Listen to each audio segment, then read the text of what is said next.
શાંત સુધારસ વ્યાખ્યાનમાળા પ્રવચન 65મું સમગ્ર ગ્રંથનો ઉપસંહાર.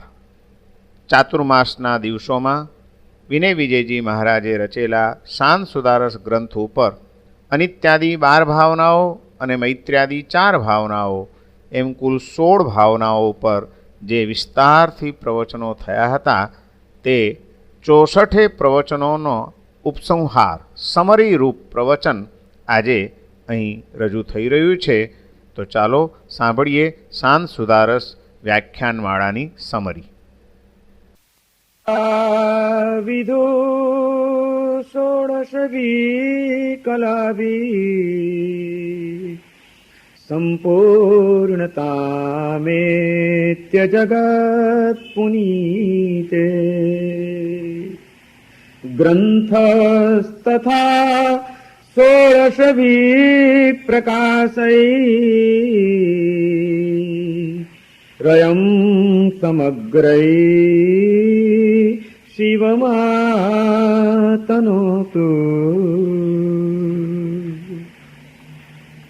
પરમ જ્ઞાની મહોપાધ્યાય વિનય વિજયજી મહારાજ શાંત સુધારસ ગ્રંથની પૂર્ણાહુતિ કરતા આ છેલ્લા શ્લોકની અંદર એમ કહી રહ્યા છે કે જેમ ચંદ્રમા એની 16 કળાઓથી આ જગતનો અંધકાર દૂર કરીને વિશ્વને પ્રકાશિત કરે છે, તે જ રીતે 16 ભાવનાઓ રૂપી કળાઓથી પ્રકાશતો આ ગ્રંથ વિશ્વના સર્વ જીવોની અશાંતિનો અંધકાર દૂર કરનારો થાવ અને સર્વ જીવોને શાંતિનું પ્રદાન કરીને એનું કલ્યાણ કરનારો થાવ, આવી એક માત્ર છેલ્લી ભાવના વ્યક્ત કરીને પોતાના આ ગ્રંથની પૂર્ણાહુતિ કરે છે.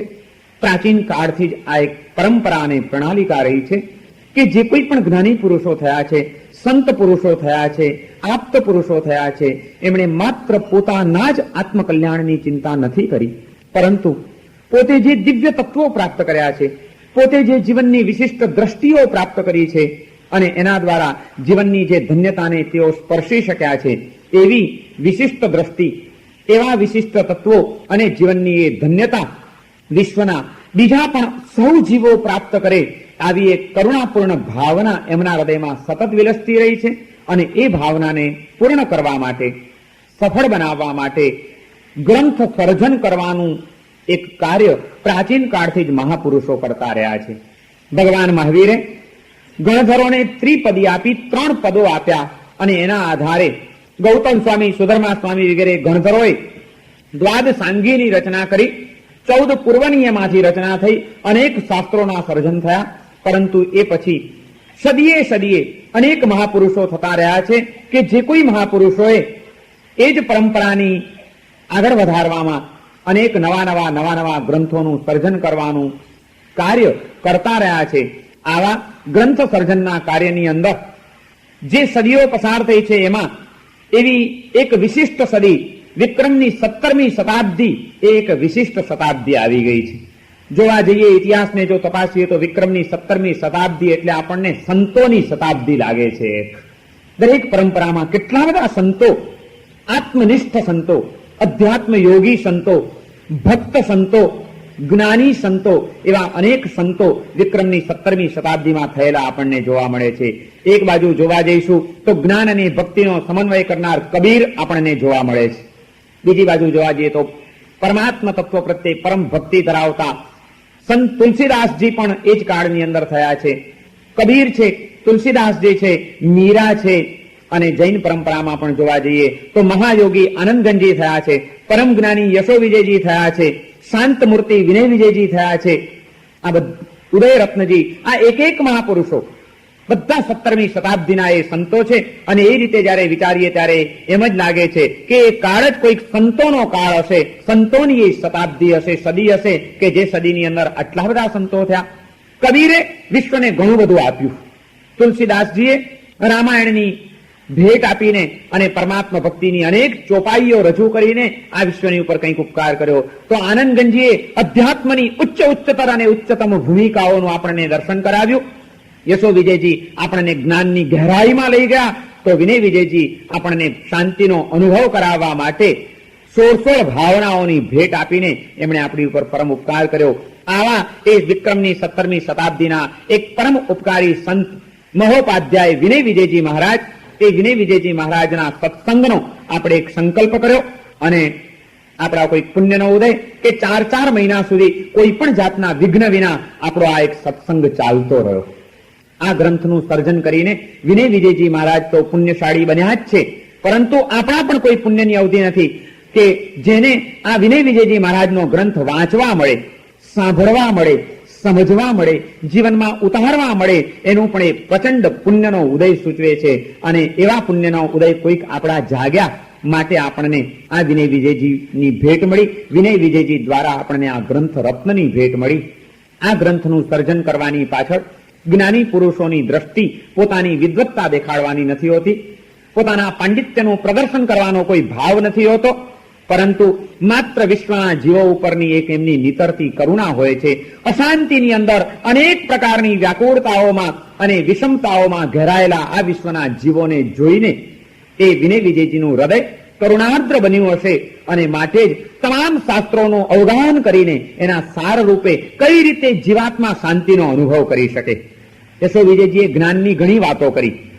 આનંદગંજીએ અધ્યાત્મની ઊંચી ગહેરાઈઓના અનુભવ કરાવવાનો પ્રયત્ન કર્યો, પરંતુ ઘડીભરને માટે એમ લાગે છે કે વિનય વિજયજી ત્યાં આગળ જરાક જુદા પડ્યા. વિનય વિજયજીએ કદાચ એમ કીધું હશે કે ભાઈ અધ્યાત્મની ઊંચી વાતો કરવાથી કંઈ નહીં વળે, ક્યાંથી આત્મા અધ્યાત્મને પામી શકશે? જ્ઞાનની આ તલસ્પર્શી વાતો એ કેવી રીતે હૃદયમાં ઉતરી શકશે? પરમાત્માની ભક્તિમાં મન કેવી રીતે સ્થિર થઈ શકશે જ્યાં સુધી ચિત્તમાં વ્યાકુળતાઓ, વિષમતાઓ અને અશાંતિઓ ભરેલી હશે ત્યાં સુધી? ના, તમારે આત્મતત્વની અનુભૂતિ કરવી છે, પરમાત્મા તત્વનું દર્શન કરવું છે, જ્ઞાનની ગહેરાઈઓમાં ડૂબકી મારવી છે કે સાધનાની સિદ્ધિઓને પ્રાપ્ત કરવી છે. આ બધું જ પછી થઈ શકશે. પહેલા ચિત્તમાં શાંતિ હોવી ખૂબ જરૂરી છે. અને એટલા જ માટે વિનય વિજયજીએ અધ્યાત્મની, આત્માની અનુભૂતિની કે જ્ઞાનની કોઈ ઊંડી વાતો કરવા કરતા સૌથી પાયાની પહેલી વાત ઉપર એમણે ધ્યાન કેન્દ્રિત કર્યું અને અશાંતિથી ઘેરાયેલું આપણું ચિત્ત કઈ રીતે શાંતિનો અનુભવ કરી શકે એ માટેનું એમણે ચિંતન કર્યું. અને એમના ચિંતનનો પરિપાક એટલે આ શાંત સુધારસ નામનો ગ્રંથ છે કે જે ગ્રંથની એમણે આપણને ભેટ આપી. આનંદગંજી, યશો વિજયજી અને બીજા પણ મહાપુરુષો કબીર, તુલસીદાસ, મીરા, 17મી શતાબ્દીના સગળાય સંતો, એ સંતોની અંદર વિનય વિજયજી જરાક આ રીતે જુદા પડે છે કે એને સૌથી પહેલી ફંડામેન્ટલ પાયાની વાત કરી કે ભાઈ પાયો પહેલો આ છે. શાંતિ નહીં હોય તો ભક્તિ નહીં થઈ શકે, જ્ઞાન નહીં આવી શકે, સાધના નહીં કરી શકાય. એ બધું કરવા માટે પણ મનની શાંતિ હોવી બહુ જરૂરી છે. અને એટલા માટે શાંતિનો માર્ગ ચીંધવો આ વિશ્વના જીવોને એ સૌથી પહેલું કર્તવ્ય છે. આ વિચારમાંથી એમણે આ ગ્રંથનું સર્જન કર્યું છે અને એ ગ્રંથ આપણને મળ્યો એ આપણું એક પુણ્યનો ઉદય. એવા ગ્રંથ રત્નની ઉપર 4 મહિના સુધી આપણે કલાકોના કલાકો સુધી જે ચિંતન કર્યું છે, જે સ્વાધ્યાય કર્યો છે, જે સત્સંગ કર્યો છે, એના દ્વારા આપણે એક પ્રચંડ પુણ્યનું આપણે સર્જન કર્યું છે. વિનય વિજયજી મહારાજની જે ભાવના હતી કે વિશ્વનો દરેક જીવાત્મા સાચા સુખને અને સાચી શાંતિને પ્રાપ્ત કરી જાય, એ ક્યારે કરી શકે? એને માટે એમણે સૌથી પહેલા તો જીવો અશાંત કેમ બની રહ્યા છે એનું કારણ શોધ્યું. પહેલા અશાંતિનો ઉપાય, કારણ શોધો, પછી શાંતિનો ઉપાય કરો. આપણે કેમ અશાંત છીએ એ વાત એમણે કરી. ગ્રંથનો પ્રારંભ કરતા પહેલા જ એમણે તો એ વાત કરી કે સમગ્ર વિશ્વની અંદર જ્યાં ચારે બાજુ આશ્રવોના વરસાદ પડી રહ્યા છે અને એના કારણે કેટલી કર્મોની વનસ્પતિઓ ઉગી નીકળેલી છે, માર્ગે આગળ વધવાના પંથ જ્યાં રૂંધાઈ ગયેલા છે, બહાર નીકળવાનું કોઈ અવકાશ રહેતો નથી, એવા કોઈ ભયંકર જંગલમાં અટવાઈ ગયેલા જીવની કેવી હાલત થાય? વરસતો વરસાદ હોય, ચારે બાજુ આંધી ફૂંકાતી હોય, ક્યાંય બહાર નીકળવાના રસ્તા મળતા ન હોય, માર્ગો બધા વનસ્પતિથી ઢંકાઈ ગયા હોય, ઘનઘોર વાદળા ઘેરાયેલા હોય, ચોમેર અંધકાર છવાયેલો હોય, એવી પરિસ્થિતિમાં ક્યાંક કોઈક જીવ આવી ગયો, શું થાય એનું? કોણ એને બહાર કાઢે? એના જેવી આ સંસારી જીવની પરિસ્થિતિ. અને એવી પરિસ્થિતિમાં પણ એવા જીવને એક ભૂમિઓ બનીને એને બહાર કાઢનાર તીર્થંકરો જ્યારે મળે છે ત્યારે એનો ભાગ્યનો ઉદય શરૂ થાય છે. સમગ્ર આ વિશ્વની અંદર અશાંતિમાં અને અંધકારમાં અટવાયેલા આ જીવને તીર્થંકરોની વાણી એ જ સાચી શાંતિ આપી શકે એમ છે, એ જ એનું સાચું કલ્યાણ કરી શકે એમ છે. શાંત સુધારસના પ્રથમ શ્લોકની અંદર વિનય વિજયજી મહારાજે આવું પરમ ઉપકારને કરનારી તીર્થંકરોની વાણીનું સ્મરણ કર્યું અને એ તીર્થંકરોની વાણી હંમેશા તમારું રક્ષણ કરો એવા આપણને એમણે આશીર્વાદ આપ્યા. આ વિશ્વની અંદર જો તમારે તમારા આત્મભાવને સુરક્ષિત રાખવો છે, તમારા મનની શાંતિ અને સમતાને અખંડ બનાવવી છે, તમારા હૃદયને તમારે સ્વસ્થતાની ભૂમિકા ઉપર લઈ જવું છે, તો તીર્થંકરોની વાણી એ સિવાય બીજો કોઈ ઉપાય નથી એવો એક ગર્ભિત નિર્દેશ એમણે આવા આશીર્વાદ આપીને કર્યો. આવી તીર્થંકરોની વાણી હંમેશા તમારું રક્ષણ કરો એમ ભૂમિકાની વાત કરીને પછી તરત જ એમણે આગળ વધે છે. એ કહે છે કે હવે મારે શાંતિની વાત કરવી છે, પરંતુ પહેલા તો એ સમજી લો કે આપણી અશાંતિનું કારણ શું છે. અશાંતિના કારણ બે છે: જળ જગત પ્રત્યેની આસક્તિ અને જીવ જગત પ્રત્યેની દુર્ભાવનાઓ. જળનો રાગ અને જીવનો દ્વેષ એ માનવના મનને સતત અશાંત બનાવી રહ્યો છે. જેણે શાંતિનો અનુભવ કરવો હશે એણે અનાદિકાળના રૂઢ બની ગયેલા રાગ અને દ્વેષના સંસ્કારો એને તોડી નાખવા પડશે. આ રાગદ્વેષની પરિણતિ કેવી રીતે તૂટે, આમાંથી કેવી રીતે મુક્ત બની શકાય, એ માટે બીજો કોઈ ઉપાય નથી. સંસારના સૌ જીવો ઓછા વત્તા અંશે આમાં ફસાયેલા છે અને પરિણામે અશાંતિ ભોગવી રહ્યા છે. વિનય વિજયજી મહારાજ ત્યાં જ શરૂઆતમાં વાત કરે છે કે અજ્ઞાની જીવો તો અશાંતિનો ભોગ બને એ તો જાણે સમજી શક્યા, પરંતુ ઘણીવાર તો એવું બને છે કે ઘણી બધી જ્ઞાનની ગહેરાઈમાં ગયેલા એવા જ્ઞાની પુરુષો પણ શાંતિનો અનુભવ નથી કરી શકતા હોતા. એમના ચિત્તમાં પણ અશાંતિ એમને વીંટળાઈ વળતી હોય છે. ન વિદુષામ અપી શાંત સુધારસઃ. વિદ્વાન પુરુષોને, જ્ઞાની પુરુષોને પણ શાંત સુધારસની અનુભૂતિ, શાંત રસની અનુભૂતિ થઈ શકતી નથી. એ તો જ થઈ શકે કે જો એમનું ચિત્ત કોઈક પવિત્ર ભાવનાઓથી ભાવિત બનેલું હોય તો.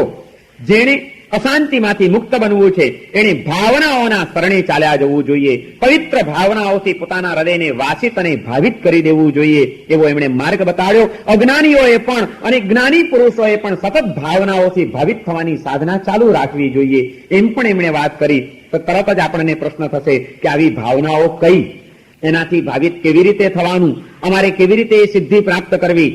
ભૂમિકાના એ શ્લોકોમાં તરત જ આગળ વધે છે વિનય વિજયજી અને એ કહે છે કે તમારે જો આ કાર્ય કરવું હોય તો તમે બીજું કંઈ જ નહીં, ચાલો બીજું કંઈ તમને ના આવડતું હોય, તમે મારો આ એક ગ્રંથ સાંભળો. શૃણુત શાંત સુધારસમ. જો તમારી આ ઈચ્છા હોય તો તમે આ મારો ગ્રંથ સાંભળજો. એમાંથી તમને કઈ ભાવનાઓ કેવી રીતે ભાવવી, એનાથી હૃદયને કેવી રીતે વાસિત કરવું એ માટેની સમજણ અને એ માટેનો માર્ગ તમને મળી રહેશે. તમે બીજું કંઈ જ નહીં તો મારા આ ગ્રંથને સાંભળો. અને સાંભળવાની પ્રેરણા કરવાની સાથે સાથે કેવી રીતે સાંભળવો આ ગ્રંથ એની રીત પણ એમણે બતાડી કે માત્ર સાંભળતા નહીં, નિદધતામ જધિકાદશ ભાવના, હૃદયની અંદર એને ધારણ કરજો એમ કહીને એમણે સાંભળવાની રીત પણ આપણને બતાડી દીધી. 3 પ્રકારના શ્રોતાઓ, એક માત્ર કાન ઉપર અથડાય શબ્દો, એક કાનમાંથી નીકળીને બીજા કાનમાંથી નીકળી જાય અને એક અંદરમાં ઉતરી જાય. આવા 3 પ્રકારના જે ધર્મ કથાના શ્રોતાઓ હોય છે એમાં ત્રીજા પ્રકારના શ્રોતા બનજો. સ્વાતિ નક્ષત્રમાં છીપની અંદર પડેલું પાણીનું ટીપું એ જેમ મોતી બની જતું હોય છે એવા થજો. ધગધગતા તવા ઉપર પાણીનું ટીપું પડે અને સુકાઈ જાય, કમળની પાંદડી ઉપર પાણીનું ટીપું પડે અને ખરી જાય, અને સ્વાતિ નક્ષત્રમાં છીપમાં પાણી પડે અને મોતી બનીને બહાર નીકળે. આમ 3 દ્રષ્ટાંતો આપીને 3 પ્રકારો બતાડીને કેવી રીતે ગ્રંથને સાંભળવો એ માટેની એમણે સાંભળવાની પ્રેરણા કર્યા પછી રીત પણ બતાડી. અને એ રીત બતાડ્યા પછી વળી પાછી એક વોર્નિંગ પણ આપણને આપી દીધી કે ઉભા રહો, આ ગ્રંથ બધાએ સાંભળવાની જરૂર નથી, બધા સાંભળશે પણ નહીં. આને સાંભળવા માટે લાયક કોણ છે, સાંભળવાનો અધિકારી કોણ છે, એની યોગ્યતા શું છે, એમણે 2 યોગ્યતાઓ પણ બતાડી દીધી. યદિ ભવભ્રમ ખેદ પરાંગ મુખમ યદિ ચિત્તમ અનંત સુખોન્મુખમ. જો ભવ ભ્રમણનો તમને થાક લાગ્યો હોય અને અનંત સુખની જો ઝંખના જાગી હોય તો તમે મારો આ ગ્રંથ સાંભળજો. જેને આમાં જ મજા આવતી હોય, હજી આ બધા ત્રાસ, આ ચિંતાઓ, આ વિષમતાઓ, આ વ્યાકુળતાઓ, આ બધાના કારણે જેને એનો કોઈ થાક ન લાગ્યો હોય, એના કારણે એનું મન કંઈ ઉભગી ન ગયું હોય અને હવે તો મને એવું સુખ જોઈએ છે જે અનંત સુખ હોય, જેનો ક્યારેય પણ અંત ના આવે, એવા અનંત સુખની જો ઝંખના ન જાગી હોય તો તમારે આ ગ્રંથ સાંભળવાની કંઈ જરૂર નથી. આ ગ્રંથ એને જ માટે કામનો છે જેને ભવ ભ્રમણનો થાક લાગ્યો હોય અને અનંત સુખની ઝંખના જાગી હોય.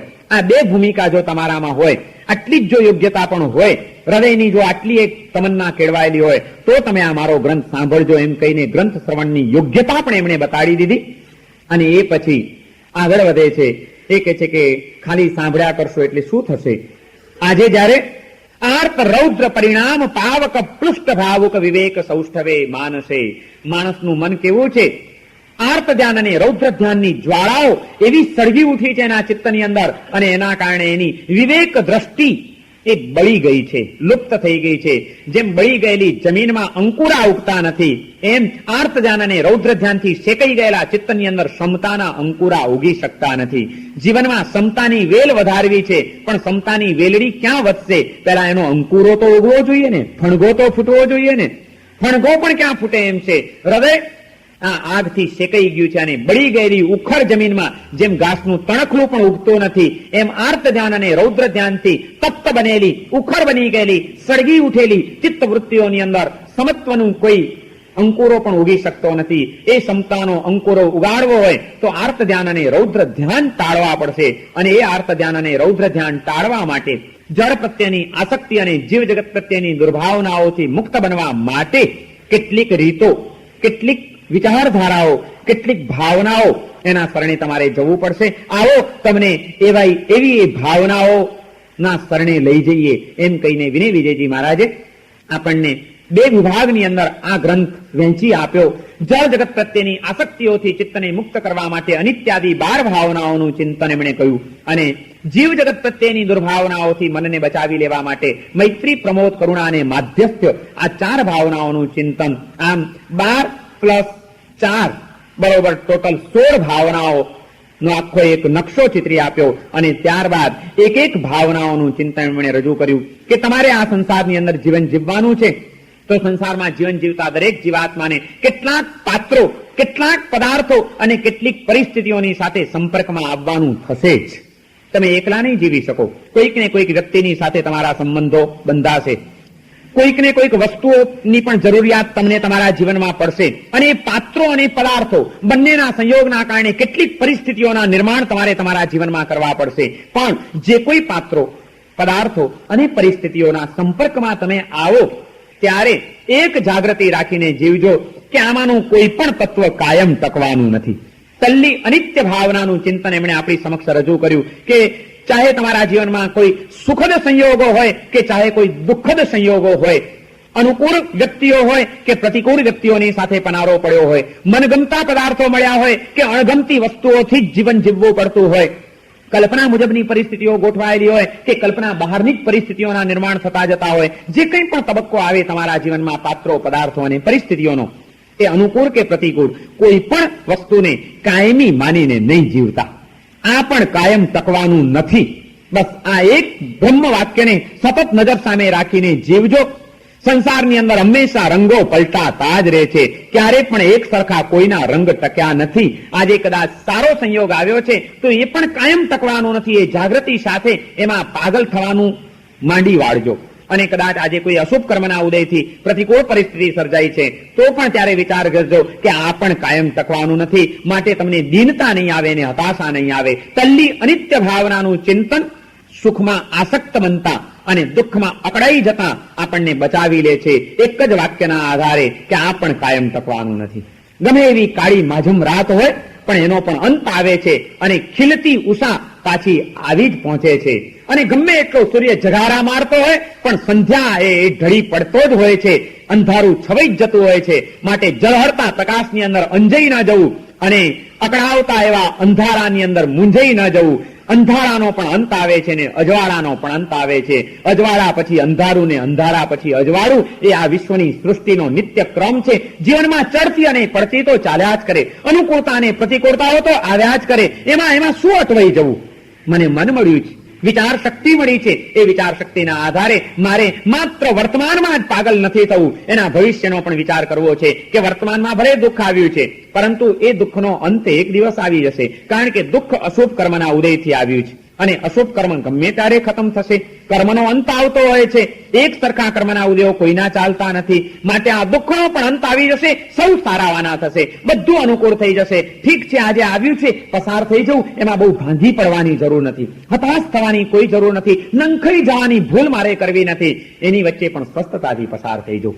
આ પણ દુઃખ કાયમ ટકવાનું નથી, ચાલ્યું જશે, એક દિવસ ચાલ્યું જશે, બધું સારું થશે. આ આશાવાદ સાથે જીવો, પરમ શાંતિનો અનુભવ થશે. અને જ્યારે કદાચ તમારા પુણ્યના ઉદયો ચાલે છે, બધી રીતે સુંદર બધું ગોઠવાઈ ગયું છે, તે વખતે પણ એમાં ક્યાંય પાગલ ન બની જઈએ, આસક્ત ન બની જઈએ, ભાન ન ભૂલી જઈએ. એટલા માટે ત્યારે પણ આ વિચાર કરવાનો છે કે આ પણ કાયમ ટકવાનું નથી. કારણ કે જેમ પાપ કર્મના ઉદયો કાયમ નથી ટકતા, એમ પુણ્ય કર્મના ઉદયો પણ કોઈના કાયમ ટકતા નથી. આજે કદાચ પુણ્ય કર્મનો ઉદય છે, એ કાલે તમારું પુણ્ય તમને દગો પણ દઈ શકે છે. એ કાલે પુણ્ય કર્મ ખસી જશે ને વળી પાછો પાપ કર્મનો પણ ઉદય જાગી શકે છે. કેટલાયના જીવનમાં આપણે કેટલા પરિવર્તનો થતા અનુભવ્યા છે અને જોયા છે. માટે એમાં એકદમ આસક્ત થઈને પાગલ બનવા જેવું નથી. આ પણ કાયમ ટકવાનું નથી. આ વિચાર કરીને સુખની અંદર પણ જાગૃતિ ટકાવી રાખજો. આસક્ત બનતાની પહેલી ભાવનાના ચિંતન દ્વારા એમણે આપણને આ ભૂમિકા આપી. ત્યાર પછી બીજી ભાવના આવી, અસરણ ભાવના. કાયમ ટકવાનું તો નથી, એ વાત તો સાચી, પણ માણસ તરત જ વિચાર કરે કે ભલે ને કાયમ નહીં ટકે, પણ જેટલો ટાઈમ ટકશે એટલો ટાઈમ તો મજા કરી લઈએ. આ તો કાયમ ભવિષ્યમાં ટકવાનું નથી, માટે આજે પણ વર્તમાનમાં મળ્યું છે ત્યારે તો ભોગવો, મોજ મજા કરી લો.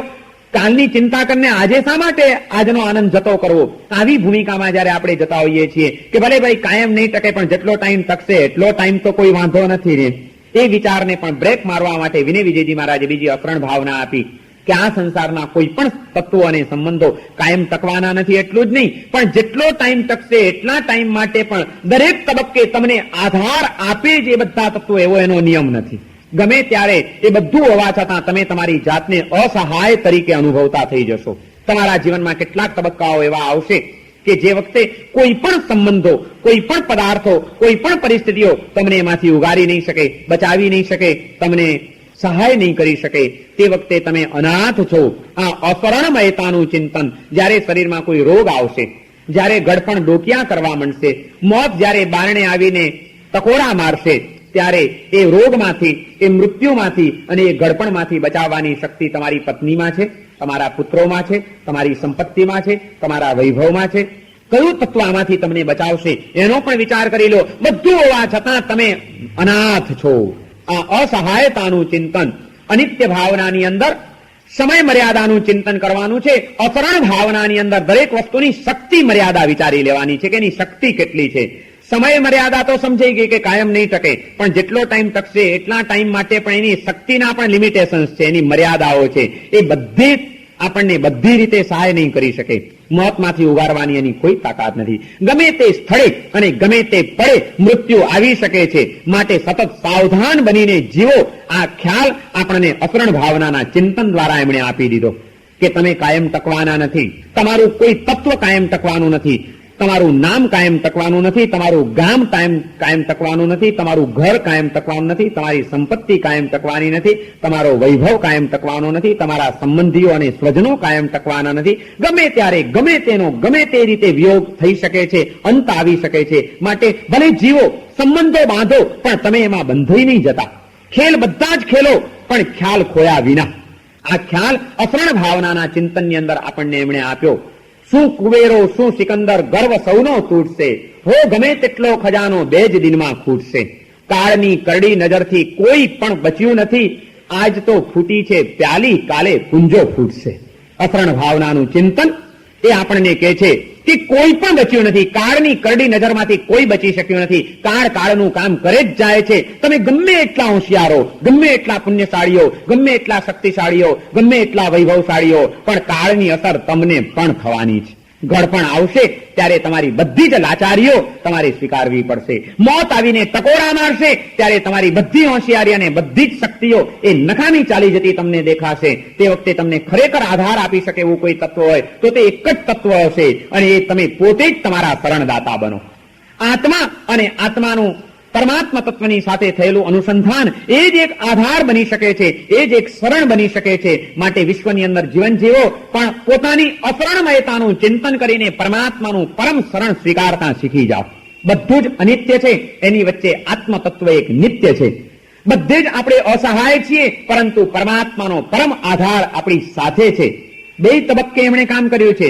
જગત પ્રત્યેની અનાસક્તિને કેળવવા માટે જગતની વિનસ્વરતા, જગતની અસહાયતાનું દર્શન કરાવ્યું છે, અને હૃદયની અંદર ઉત્સાહ અને આનંદ ટક્યો રહે એટલા માટે પાછું નિત્ય તત્વનું અને પરમ શરણદાતા તત્વની પણ ઓળખાણ એમણે આપણને કરાવી છે. અને એ રીતે બિલકુલ સાયકોલોજીસ્ટની રીતે એમણે આપણને ટ્રીટમેન્ટ આપી છે કે આપણું મન ભાંગી પણ ન પડવું જોઈએ અને આપણું મન પાગલ પણ ન બની જવું જોઈએ. એટલી વ્યવસ્થિત રીતે એમણે એક એક તત્વ દ્રષ્ટિઓ આપી કે કશું જ કાયમ ટકવાનું નથી. મોત ગમે તે સ્થળે અને ગમે તે પડે તમને મૃત્યુ આવી શકે છે. તમે અનાથ છો, તમે અસહાય છો, તમે નિરાધાર છો અને માટે પરમ તત્વના શરણે ચાલ્યા જાઓ. એ બીજી ભાવનામાં વાત કર્યા પછી આ અનિત્યતા અને અપૂર્ણતાનું કલંક ક્યાં કામ કરે છે? સર્વ જીવોને એના ભોગ થવું પડે છે ના. જે સિદ્ધના આત્માઓ છે એને કોઈ અનિત્યતા નથી, એને કોઈ અસરણતા નથી. એ તો નિત્ય તત્વને અને નિત્ય ભૂમિકાને પ્રાપ્ત કરી ગયા છે. અનંત સુખની પ્રાપ્તિ એમને થઈ ગઈ છે અને એમને કોઈના આધારની જરૂર નથી. એ પોતે જ પોતાના શરણદાતા બની ગયા છે.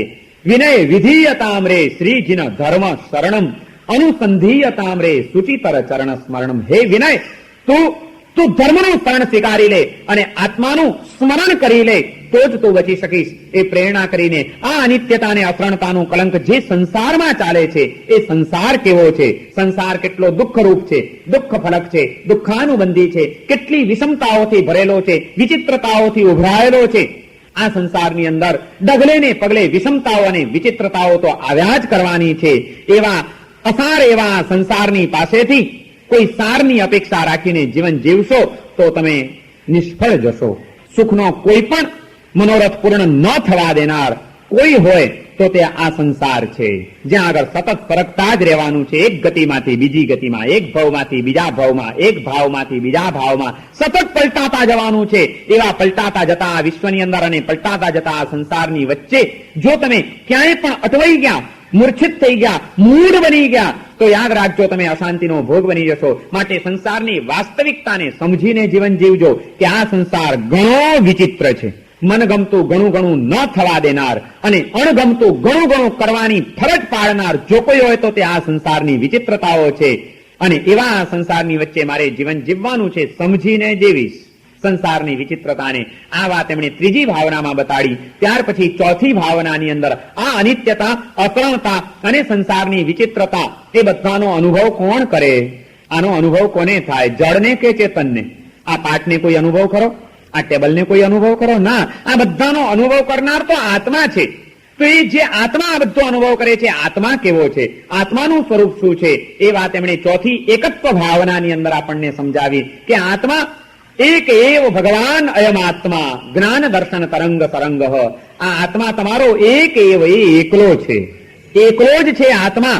એના એકત્વ સ્વરૂપને વિચારી લ્યો અને એ એકત્વ સ્વરૂપી આત્મા એ જ્ઞાન દર્શન તરંગ તરંગ, અનંત જ્ઞાન, અનંત દર્શન અને અનંત સુખ એ આત્માના સ્વભાવ છે. આત્માના મૂળભૂત સ્વભાવને પ્રાપ્ત કરવાનો પુરુષાર્થ અને પ્રયત્ન કરી લ્યો. બીજે ક્યાંય આડાઅવડા અથડાતા નહીં, અફડાતા નહીં. અનેકત્વના જેટલા પણ તમે બંધનો બાંધતા જશો એટલા તમે ફસાવાના છો. એકત્વ સ્વરૂપને પામવાનો જેટલો પ્રયત્ન કરશો એટલા તમે ઉઘરી જવાના છો. આમ આત્મ સ્વરૂપની ઓળખાણ એમણે ચોથી એકત્વ ભાવનામાં કરાવી. અને આવો એકત્વ સ્વરૂપી આત્મા પણ અનેકત્વના ખ્યાલોમાં અટવાતો જાય છે. કેટલા તત્વોને એને પોતાના માન્યા છે, એવા જે પર પદાર્થોને એને પોતાના માન્યા છે, એ બધા પર પદાર્થોનું સ્વરૂપ કેવું છે એ પાંચમી અન્યત્વ ભાવનાની અંદર એમણે આપણી સમક્ષ રજૂઆત કરી કે આ પણ તું નથી, આ પણ તું નથી, આ પણ તું નથી. આત્માનું પોઝિટિવ સ્વરૂપ ચોથી ભાવનામાં વિચારવાનું છે. આત્મા શું નથી એ નેગેટિવ ચિંતન, થિંકિંગ એ પાંચમી અન્યત્વ ભાવનાની અંદર કરવામાં આવ્યું કે આ પણ તું નહીં, આ પણ તું નહીં, આ પણ તું નહીં, આ પણ તું નહીં. હું શું છું એનો વિચાર કર્યો, હવે હું શું નથી એનો પણ વિચાર કરી લ્યો કે જેથી કોઈ ખોટી ભ્રમણાઓમાં ને કોઈ ખોટા ખ્યાલોમાં આપણે અટવાયેલા ન રહીએ. એટલા માટે પાંચમી અન્યત્વ ભાવનાનું ચિંતન એમણે બતાડ્યું. અને એ ભાવનાના ચિંતનમાં પણ આપણે ઘણી બધી વાતો વિચારેલી. આત્માના સ્વરૂપને ઊંડાણથી સમજવાનો પ્રયત્ન કર્યો અને એ બધાનો સાર એક જ વાક્યમાં હતો, સ્વમાં વસ પરથી ખસ આટલું બસ. આટલું જ જો આવડી જાય, આપણે આપણા સ્વ સ્વરૂપની અંદર વસવાનો પ્રયત્ન કરીએ, આત્મભાવમાં ઠરવાનો પ્રયત્ન કરીએ. આત્મતત્વ સિવાયના જેટલા પણ પર ભાવો છે, કર્મના ઉદયથી પ્રાપ્ત થતા સંબંધો, સંયોગો અને પરિસ્થિતિઓ છે, એ ઔદયિક ભાવો એ બધા જ પર છે. અને એ પરથી બને એટલા આપણા મનને આપણે ખસેડવાનો પ્રયત્ન કરીએ. સ્વમાં વસીએ, પરથી ખસીએ. બસ આટલું જ કરવાનું છે. સતત આ ચિંતન આપણે ચોથી અને પાંચમી ભાવના દરમિયાન કર્યું હતું. સ્વમાં વસ, પરથી ખસ આટલું બસ. આખો સાર આટલો છે. જો સ્વને ભૂલીને પરમાં ફસાયા તો જીવનની અંદર અશાંતિ પાછી ઉભી થવાની છે. એકલા જ રહેવાનું હતું. મેં ત્યારે કીધું હતું કે આપણી ગળથુતીનો સંસ્કાર એ છે કે એકડે એક ને બગડે બે. બે થાવ એટલે બાજી બગડે. પહેલેથી જ આપણને ભણાવવામાં આવ્યું હતું. ડબલ થયા તો જીવનમાં ટ્રબલ આવવાની જ છે, સમજી જ લેજો. જ્યાં પણ ભૂલ કરો છો ત્યાં એની સજા ભોગવવા માટે તૈયાર રહેવાનું જ છે. અને એટલા માટે એકત્વ અને અન્યત્વ ભાવનાનું ચિંતન સતત આપણને જાગૃતિ આપે છે કે તું તારા સ્વરૂપમાં ઠરવાનો પ્રયત્ન કરજે. ત્યાર પછી આ હું નહીં, આ હું નહીં, આ હું નહીં એ વિચાર તો કર્યો, પરંતુ બધાને ભિન્ન સમજી શકાય છે. બીજી બધી વસ્તુઓ તો કે આ બધું મારાથી ભિન્ન છે, પણ સૌથી વધુ દેહાત્મ બુદ્ધિ જે આપણી કેળવાયેલી છે, સૌથી વધુ આપણે ભિન્ન ન સમજી શકતા હોઈએ તો આપણા આ શરીરને, કે જે પર છે તે છતાં આપણે એમાં હું પણ આની કલ્પના કરી લીધી છે કે આ હું નામધારી અને રૂપધારી વ્યક્તિત્વ જે આપણને મળ્યું છે, આપણને જે દેહ મળ્યો છે, એ દેહને હું માનવાની જે આપણે ભૂલ કરી છે, આ જે દેહાત્મ બુદ્ધિ આપણી કેળવાયેલી છે, એ જ્યાં સુધી ન ટળે ત્યાં સુધી સાચી એકત્વ ભાવનામાં સ્થિરતા ન આવે. એટલા માટે છઠ્ઠી અસૂચિ ભાવનામાં કે જે દેહને હું માનીને જીવીએ છીએ, દેહ કેવો છે, આ શરીર કેવું છે, શરીરનું સ્વરૂપ કેવું છે, એ કેટલું અસૂચિમય છે, એ કેટલું વિચિત્ર છે. આ દુનિયાનું ખરાબમાં ખરાબ કારખાનું કે જેમાં સારામાં સારો માલ દાખલ થાય અને એકદમ ખરાબ થઈને બહાર નીકળે, દુનિયાથી સાવ ઊંધું. દુનિયાના તમામ કારખાનાઓમાં ભંગાર અને હલકો કચરા જેવો માલ અંદર દાખલ થાય અને પ્રોડક્ટ થઈને જ્યારે બહાર નીકળે ત્યારે અપ ટુ ડેટ થઈને બહાર નીકળે. અને એના કરતા તદ્દન ઊંધું આ કારખાનું દુનિયાનું કે જેમાં માલ દાખલ થાય ત્યારે અપ ટુ ડેટ દાખલ થાય અને પ્રોડક્ટ થઈને બહાર નીકળે ત્યારે સાવ ખરાબમાં ખરાબ બહાર નીકળે. આટલું સ્વયં પણ અસૂચિમય અને શુદ્ધ પદાર્થને પણ અશુદ્ધ બનાવનાર, અસૂચિ બનાવનાર જો કોઈ તત્વ હોય તો તે આ શરીર છે. એવા શરીરની અંદર ક્યાંય મૂંઝાવા જેવું નહીં, એમાં મૂળ થવા જેવું નહીં. પોતાના દેહ ઉપરની પણ મૂર્છા અને બીજાના પણ દેહ ઉપરની મૂર્છા એ ચિત્તને અશાંત બનાવશે, જીવનને રવાડે ચડાવશે. જેને શાંતિનો અનુભવ કરવો છે, શુદ્ધિની પ્રાપ્તિ કરવી છે અને વિકાસના શિખરો સર કરવા છે, એણે દેહાત્મ બુદ્ધિને તોડવી જ રહી. અને દેહાત્મ બુદ્ધિને તોડવા માટે છઠ્ઠી અસૂચિ ભાવનાનું ચિંતન વિનય વિજયજી મહારાજે આપણી સમક્ષ રજૂ કર્યું. અને એ રીતે અનિત્ય, અસરણ અને સંસાર, આ ત્રણ ભાવનાઓ સંસારની પરિસ્થિતિઓને લગતી હતી. એકત્વ, અન્યત્વ અને અસૂચિ એ ભાવના આપણી જાત વિશે વિચારવાની હતી. આત્મા અને આત્માથી ભિન્ન પદાર્થો અને આત્મા જે દેહમાં બંધાયેલો છે એ દેહ. આમ બીજો તબક્કો પૂરો થયો સાંજ સુધારસનો. ત્યાર પછી ત્રીજો તબક્કો આવ્યો વળી બીજી ત્રણ ભાવનાઓનો, આશ્રવ, સંવર અને નિર્જરા. દેહ એ આત્માથી ભિન્ન છે, તે છતાં પણ આ દેહ અને આત્માનો સંયોગ કેમ થયો? આવા શુદ્ધ, બુદ્ધ અને મુક્ત એવા આત્માને અશુદ્ધ, અબુદ્ધ અને બદ્ધ અવસ્થામાં કેમ મુકાવવું પડ્યું? આ બંધનોમાં કેમ બંધાવવું પડ્યું? આનું કારણ શું છે? એના કારણ તરીકે કર્મ તત્વની વિચારણા શરૂ થઈ. આશ્રવ અને સંવર ભાવનાની અંદર આત્મા કેવી રીતે મન, વચન અને કાયાની વૃત્તિ અને પ્રવૃત્તિ દ્વારા ચુંબકીય શક્તિ ઉત્પન્ન કરે છે, એ ચુંબકીય શક્તિ દ્વારા કર્મ પરમાણુઓ કેવી રીતે આત્મા ઉપર ખેંચાય છે. આત્માની ઉપર જ્યારે કર્મ લાગે છે ત્યારે એની પ્રકૃતિ નક્કી થાય છે, એની સ્થિતિ નક્કી થાય છે, એનો પાવર નક્કી થાય છે અને એનો જથ્થો નક્કી થાય છે. પ્રકૃતિબંધ, સ્થિતિબંધ, રસબંધ અને પ્રદેશબંધ કેવી રીતે થાય છે? કર્મ બંધ થાય એટલે શું થાય છે? અને એ વખતે એની જે આ ચાર ભૂમિકાઓ અને એ ચાર પ્રકારના બંધ નક્કી થયા પછી પણ બંધાયેલા બધા જ કર્મો ભોગવવા નથી પડતા. એનો એક અબાધા કાળ હોય છે કે જયારે હજી ઉદયમાં નથી આવ્યા ત્યાં સુધીમાં તમારો આત્મા જો પાછો જાગૃત બની જાય, અશુભ કર્મનો પશ્ચાતાપ કરી લે તો એ અશુભનું શુભમાં પણ પરાવર્તન થઈ શકે છે અને સાવ આત્મા ઉપરથી ખરી પણ શકે છે. એ અબાધા કાળનું ચિંતન પણ આપણી સમક્ષ રજૂ થયું. અને એની સાથે સાથે જેમ કર્મની ચાર વસ્તુઓ થાય છે, પ્રકૃતિ, સ્થિતિ, રસ અને પ્રદેશ, એમ કર્મ બંધ પણ ચાર પ્રકારે થાય છે: સ્પૃષ્ટ, બદ્ધ, નિધત્ત અને નિકાચિત.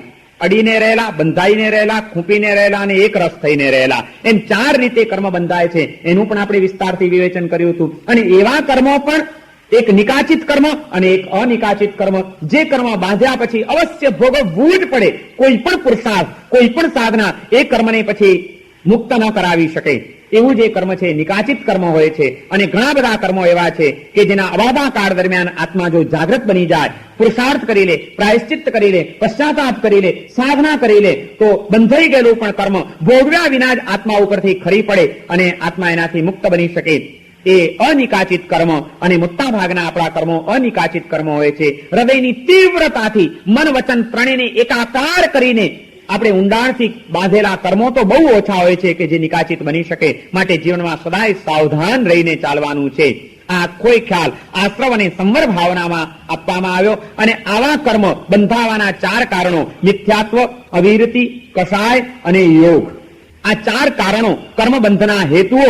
એ ચાર કર્મના બંધના હેતુઓના કારણે જ આપણો આત્મા વધુ ને વધુ કર્મબંધ કરતો રહે છે. એ વાત પણ સમજાવવામાં આવી અને એ કર્મને આવતા કેવી રીતે અટકાવી શકાય, ઘરમાં આવતો કચરો કેવી રીતે બંધ કરી શકાય, એને માટેના બારણા એટલે કે સંવર, એ સંવર પણ કેટલી પ્રકારનો છે. મિથ્યાત્વની સામે સમ્યક્ત્વનો સંવર, અવીરતીની સામે વીરતીનો સંવર, ક્રોધ માન માયા લોભની સામે ક્ષમા નમ્રતા સરળતા અને નિર્લોભતાનો સંવર, અને મન વચન કાયાના અશુભ યોગોની સામે મન ગુપ્તિ વચન ગુપ્તિ અને કાય ગુપ્તિ, મન સમિતિ વચન સમિતિ અને કાય સમિતિ અને ગુપ્તિ દ્વારા એ કર્મબંધને અટકાવી શકાય છે.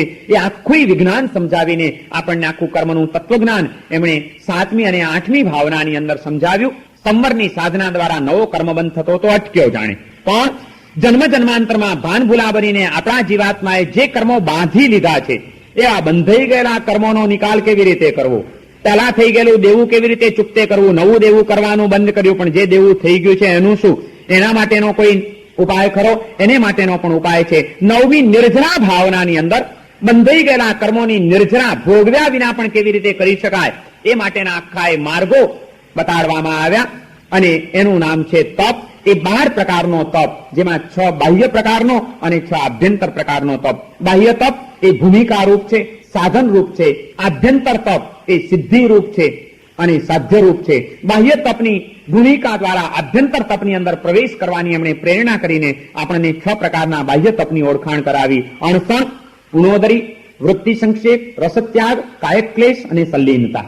આ 6 પ્રકારનો બાહ્ય તપ છે.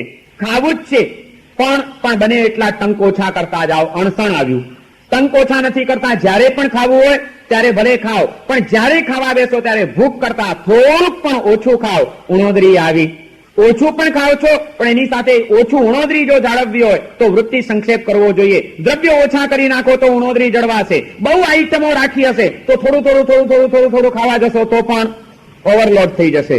અને એટલા માટે ત્રીજો વૃત્તિ સંક્ષેપનો તપ બતાડ્યો. અચ્છા, ઓછું ખાવાનું, ઓછા ટંક ખાવાનું, ઓછું પ્રમાણ ખાવાનું, ઓછી વસ્તુ ખાવાની, એની સાથે ચોથું બતાડ્યું રસત્યાગ. ઓછું તો ખાઓ, પણ જો ભારે ખોરાક ખાશો, માદક ભોજન ખાશો તો એ ઓછું પણ ખાશો છતાં ચિત્તમાં ચંચળતા અને મનમાં વિકારો આવી જશે. એટલા માટે એમણે એમ કીધું કે રસત્યાગ, તીખા તમતમતા રસ પ્રચુર ભોજનને બદલે સાત્વિક સાદા એવા ભોજન કરવાનો તમે આગ્રહ રાખો, કારણ કે એ સાધના માટે ખૂબ જરૂરી છે. બાહ્ય તપ દ્વારા આહાર સંયમ અને ઇન્દ્રિય સંયમ કેળવાય છે, અને શરીર સંયમ. 6 પ્રકારનો જે બાહ્ય તપ છે એના દ્વારા આહાર સંયમ, ઇન્દ્રિય સંયમ અને શરીર સંયમ કેળવી લેવાનો છે. અણસણ, ઉણોદરી, વૃત્તિ સંક્ષેપ અને રસ ત્યાગ દ્વારા આહાર સંયમ અને ઇન્દ્રિય સંયમ કેળવાય છે. શરીર સંયમ કેળવવાને માટે કાયક્લેશ અને સલ્લીનતા, એને કાયાને એના દ્વારા કેળવવાની છે. સાધના માટે કાયાને કચડી નાખવી જરૂરી નથી, કાયાને કેળવવી ખૂબ જરૂરી છે. કાયાને ઉન્મત્ત પણ નથી બનાવવાની. અયોગ્ય આહાર વિહાર એ શરીરમાં પ્રમાદ જન્માવશે અને મનમાં ઉન્માદ જન્માવશે. મનના ઉન્માદ ટળે અને શરીરના પ્રમાદ ટળે. એટલા માટે બાહ્ય તપની સાધના કરીને ભૂમિકાનું નિર્માણ કરવાનું છે. અને એ ભૂમિકા તૈયાર થયા પછી આભ્યંતર તપની અંદર પ્રવેશ કરવા માટે 6 પ્રકારની વળી સાધના બતાડી. પ્રાયશ્ચિત્ત, વિનય, વૈયાવચ, સ્વાધ્યાય, ધ્યાન અને કાયોત્સર્ગ. આ 6 પ્રકારનો આભ્યંતર તપ પણ અહીં આગળ વિનય વિજયજી મહારાજે આપણને બતાવ્યો કે સૌથી પહેલા તો પ્રાયશ્ચિત્ત તમારે કરવું પડશે.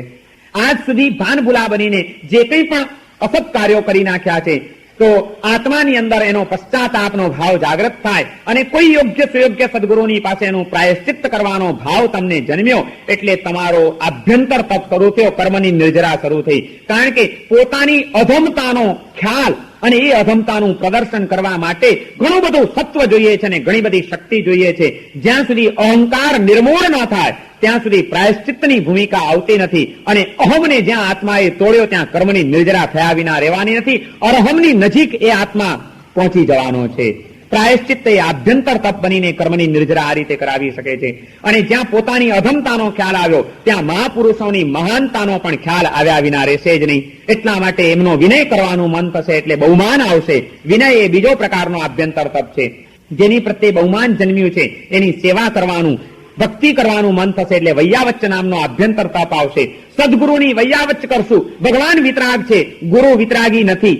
એને તો હજી રાગદ્વેષના અંશ પડ્યા છે. એની વૈયાવચ્ચ, એની સેવા અને એનું બહુમાન ક્યારેક એમના હૃદયને પ્રસન્ન બનાવશે તો એ પ્રસન્ન બનેલા ગુરુ આત્મવિકાસનું કોઈક તત્વ તમને આપી દેશે. કંઈક કૃપા કરીને એમની કૃપા થવાથી તમને કંઈક એવું પ્રાપ્ત થઈ જશે જે તમને સ્વનો અધ્યાય કરાવનારું હશે. એટલે સ્વાધ્યાય નામનો જે આભ્યંતર તપ છે એ વૈયાવચ્ચમાંથી સ્વાધ્યાય નામનો આભ્યંતર તપ પ્રાપ્ત થાય છે. આત્મતત્વનું ચિંતન અને આત્મતત્વનો ખ્યાલ એ આપણને આપી દે છે. અને એ ખ્યાલ તો આવ્યો, પરંતુ પછી ખ્યાલ આવ્યા પછી ધ્યાનના માર્ગે એની સાધના કરવી પડે છે. દેહથી ભિન્ન એવા આત્મ સ્વરૂપને પામવા માટે ધ્યાન માર્ગે જવું પડે છે.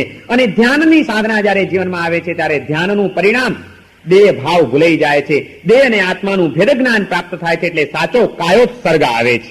પ્રાયશ્ચિત્તમાંથી વિનય આવે, વિનયમાંથી વૈયાવચ્ચ આવે, વૈયાવચ્ચમાંથી સ્વાધ્યાય આવે, સ્વાધ્યાયમાંથી ધ્યાન આવે. અને ધ્યાન કાયોત્સર્ગ દેહ ભાવને તોડી નાખવારૂપ દેહ અને આત્માના ભેદ જ્ઞાન રૂપે પરિણમી જાય છે. અને જ્યાં દેહ અને આત્માનું ભેદ જ્ઞાન થઈ ગયું, દેહ અને આત્મા બે જુદા પડી ગયા, ત્યાં કર્મની વધુમાં વધુ નિર્જરા થઈ ગયા વિના રહેતી નથી. જન્મ જન્માંતરમાં સંચિત કરેલા કર્મો આ દેહાધ્યાસને તોડી નાખીને કાયોત્સર્ગની સાધના દ્વારા એની નિર્જરા કરી શકાય છે. આમ નવમી ભાવનાની અંદર એમણે કર્મથી મુક્ત કેવી રીતે થવું એના સુંદર ઉપાયો બતાડ્યા.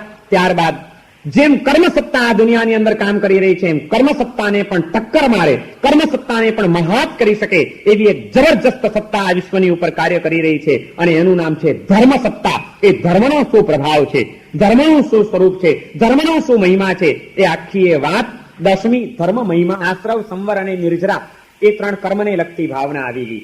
અને હવે છેલ્લી 3 ભાવનાઓનો ચોથો તબક્કો ધર્મનો મહિમા, ધર્મ મહિમા ભાવના. કર્મ અને ધર્મનો સંગ્રામ ક્યાં ચાલે છે? એ સમગ્ર જે વિશ્વની અંદર ચાલે છે 14 રાજલોકમાં, એ વિશ્વ વ્યવસ્થા કેવી છે? અધોલોક ક્યાં છે, તીર્છાલોક ક્યાં છે, ઉર્ધ્વલોક ક્યાં છે, તીર્છાલોકમાં આપણે ક્યાં છીએ, આપણું સ્થાન શું છે, કેટલી વિશાળ પૃથ્વી છે, અને આ વિશાળ પૃથ્વીની અંદર વિશાળ તીર્છાલોકની અંદર આપણે જે કંઈ પણ કરીએ છીએ શું કરી રહ્યા છીએ? આપણે એક નટથી વધારે નથી. કર્મ સૂત્રધાર આપણને જેવા નાટક કરાવે એવા આપણે નાટક કરીએ છીએ. હું એટલે એક નટ છું. દુનિયાના રંગમંચ ઉપર કર્મસૂત્રધારે આપેલો પાઠ ભજવવા માટે હું આવ્યો છું. બસ આટલા ખ્યાલ સાથે તમે જીવન જીવો તો ઘણી બધી અશાંતિઓ ઓછી થઈ જશે. તમને આજે એને મનુષ્ય તરીકેનો પાઠ ભજવવાનો આપ્યો છે તો મનુષ્ય તરીકેનો પાઠ ભજવો.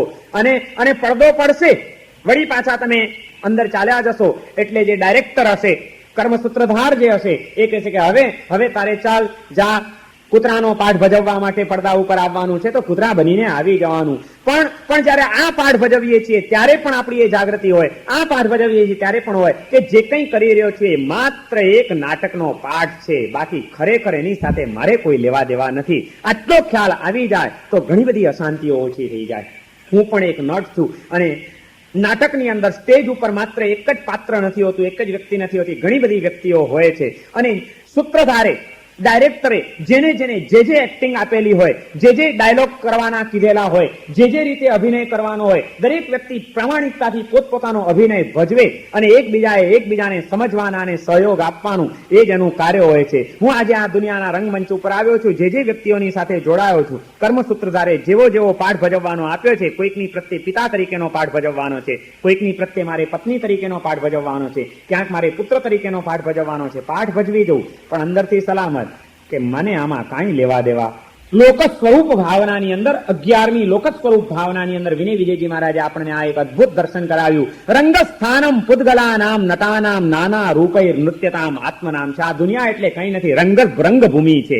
વિશ્વ એટલે એક રંગભૂમિ છે, જે રંગભૂમિની ઉપર અનેક પાત્રો, અનેક પદાર્થો એ બધા ભેગા થાય છે ને એના કારણે આખું નાટક ચાલી રહ્યું છે. જેમ રંગભૂમિની ઉપર જીવંત પાત્રો પણ હોય છે અને જળ પદાર્થો પણ હોય, ત્યાં આગળ છબી પણ લટકતી હોય, નાટકના સ્ટેજ ઉપર કંઈક ફર્નિચર પણ પડેલું હોય, બાટલીઓ પણ પડેલી હોય, અનેક ચીજો પડેલી હોય છે, બધા જળ પદાર્થો છે. અને એક પછી એક વ્યક્તિઓ આવતી હોય, જતી હોય, એ બધા જીવંત વ્યક્તિઓ છે. આ જળ અને ચેતન બંને પદાર્થોના સંયોગથી નાટક જેમ ચાલે છે એમાં આ દુનિયાનું પણ એક નાટક ચાલી રહ્યું છે. અને એમાં હું માત્ર એક નટ છું, જે પડદો પડતાની સાથે આ દ્રશ્ય પૂરું થવાનું છે અને નવું દ્રશ્ય લઈને મારે આવવાનું છે. તો અલ્પકાળ માટે મને મળેલો એક પાઠ એ પ્રામાણિકતાથી ભજવી જવું, પણ એને પણ મારો માનીને એમાં આસક્ત ન બની જવું, એમાં અશાંત ન બની જવું. અહીં કંઈ પણ થાય તો તે વખતે મારા મનને મારે સમત્વમાં રાખવાનું છે. નાટકના મંચ ઉપર એવો જ કોઈ પાઠ ભજવવાનો હોય, સ્ક્રિપ્ટ એવી જ લખાયેલી હોય અને દરેકને એ રીતે કામ સોંપવામાં આવ્યું હોય, ત્યાં આગળ ધરાક દઈને દીકરો આવીને બાપને એક તમાચો મારી દે, તે વખતે બાપના હૈયામાં, જે બાપ બનેલો નટ છે એના હૈયામાં શું હોય? પેલો તમાચો મારે એટલે ગુસ્સો થાય? ના. ત્યારે પણ એને પછી એ સ્ક્રિપ્ટમાં એને ભાગે એ પાઠ ભજવવાનો આપ્યો છે કે પેલો મારે તો પણ તારે ઠંડા રહેવાનું, તારે હસતા રહેવાનું. એટલે આને બરોબર હસતા જ રહેવું પડે. અને પછી જ્યાં એક કામ પૂરું થયું ને પડદો પડે અંદર જાય એટલે તમાચો મારનાર પણ પેલાને હાથ મિલાવે ને માર ખાનાર પણ હાથ મિલાવે. મજા આવી ગઈ. એમ વિનય વિજયજી મહારાજ કહે છે કે આ સંસારની કોઈ પણ પરિસ્થિતિઓમાંથી પસાર થવાનું આવે, મજા આવી ગઈ. એ રીતે જીવતા શીખજો અને સમજજો કે કોઈ પણ કરે છે એ પણ આવું કરે નહીં. આજે અનુચિત વર્તન કરે છે પણ એના કોઈ કર્મના ઉદયો એની પાસે આવું કરાવી રહ્યા છે. એ કર્મસૂત્રધારે એને એવો પાઠ ભજવવાનો આપ્યો છે, એને એમ જ કરવું જોઈએ. એને ભાગે આવેલો પાઠ એને ભજવવો જ જોઈએ અને મારા ભાગે આવેલો પાઠ મારે ભજવવો જોઈએ. મારે એની વચ્ચે પણ મારા મનને બગડવા દેવું નથી. આ વિચાર એક નવી દ્રષ્ટિ અને નવી શાંતિની ભૂમિકાનું નિર્માણ કરી આપશે. 11મી લોક સ્વરૂપ ભાવનાની અંદર વિનય વિજયજી મહારાજે આપણને એક નોટ તરીકેનો ખ્યાલ આપી દીધો. અને ત્યાર પછી જે કંઈ પાત્રો અને પદાર્થો નાટકની અંદર માણસ ઘણું બધું મેળવતો હોય છે, ઘણું બધું છોડતો હોય છે, ઘણું બધું પામતો હોય છે, એમ આ સંસારની અંદર આપણે પણ ઘણું ઘણું મેળવવાનું છે, ઘણું ઘણું મેળવીએ છીએ. પણ બધું મેળવવાની અંદર વધુમાં વધુ સૌથી વધુ દુર્લભ વસ્તુ કઈ જે મળવી મુશ્કેલ હોઈ શકે? 12મી બોધી દુર્લભ ભાવનાની અંદર વિનય વિજયજી મહારાજે આપણને દુર્લભતાનો એક ખ્યાલ આપી દીધો કે સૌથી વધુ દુર્લભ શું છે આ સંસારની અંદર, શું છે દુર્લભ. અને એમાં એમણે આત્મ સ્વરૂપનો બોધ થવો એ કેટલો દુર્લભ છે એનો આખો ખ્યાલ આપ્યો કે આ આત્મ સ્વરૂપના બોધ સુધી પહોંચવા માટે તમારે કેટલા તબક્કાઓ વટાવવા પડે છે. સૂક્ષ્મ નિગોદમાં પડેલો આપણો આત્મા અવ્યક્તપણે અકામ નિર્જરા કરીને કર્મના બંધનોથી મુક્ત બનીને એમાંથી બહાર નીકળે છે અને એમાંથી સૂક્ષ્મ નિગોદમાંથી બાદર નિગોદમાં અવ્યવહાર રાશિમાંથી વ્યવહાર રાશિમાં આવે છે. વ્યવહાર રાશિમાં આવેલો એ જીવ સાધારણ વનસ્પતિમાં જાય છે. વનસ્પતિમાંથી નીકળીને એકેન્દ્રિય, બેન્દ્રિય, તેન્દ્રિય, ચૌરિન્દ્રિય આ બધી ગતિઓની અંદર આગળ વધતો જાય છે. અને એ ગતિઓમાં પણ આગળ વધતા વળી આગળ વધીને પાછળ પડવાનું, પાછળ વધીને આગળ વધવાનું, આ બધું પાછું ચાલ્યા જ કરતું હોય છે. અને એમ કરતા કરતા આમાં ક્યાંય આત્મ સ્વરૂપના બોધની શક્યતા નથી. અનંતકાળ જીવાત્માએ આ રીતે પસાર કર્યો છે. પાણીમાં ગયો, પૃથ્વીમાં ગયો, અગ્નિમાં ગયો, વાયુમાં ગયો, વનસ્પતિમાં ગયો, અનેક ઠેકાણે એને જન્મ લીધા, જીવન જીવ્યો, મૃત્યુ પામ્યો. જન્મ, જીવન અને મરણની આ ઘટમાળ કરતો તમારો મારો આપણો સૌનો આત્મા ક્યાંય આત્મ સ્વરૂપના બોધને પામી શકે એવી શક્યતા નથી, કારણ કે દુર્લભ છે. પંચેન્દ્રિયપણું પામે ત્યારે કામ થાય છે. પંચેન્દ્રિયપણામાં પણ પર્યાપ્ત પંચેન્દ્રિયપણું પામે. પર્યાપ્ત પંચેન્દ્રિયપણામાં પણ સંઘની પર્યાપ્ત પંચેન્દ્રિય મન વાળો, સંઘની પર્યાપ્ત પંચેન્દ્રિયપણામાં પણ પાછું ત્રિયંચ ગતિની અંદર ગાય, બળદ, ભેંસ, ઘોડા, ગધેડા એવા ભાવોમાં જાય તો ત્યાં આત્મ સ્વરૂપનો બોધ થવો એ તો અશક્ય વાત છે. એમાંથી વળી સંઘની પર્યાપ્ત પંચેન્દ્રિયપણામાં મનુષ્ય ગતિ પ્રાપ્ત કરે ત્યારે આત્મ સ્વરૂપનો બોધ થાય. પણ મનુષ્ય ગતિમાં પણ આત્મ સ્વરૂપનો બોધ નથી. મનુષ્ય ભાવ સુધી આવ્યા પછી સ્થિર આયુષ્ય મળવું દુર્લભ છે. જન્મતાની સાથે મરી ગયા, આટલી લાંબી યાત્રા કરીને મનુષ્ય માનવ તરીકે જન્મ લીધો, પણ જન્મતાની સાથે જ કલાક 2 કલાકમાં મૃત્યુ થઈ જાય છે. આત્મ સ્વરૂપના બોધની શક્યતાઓના કિનારે આવીને વાણ પાછું ફરી જાય છે.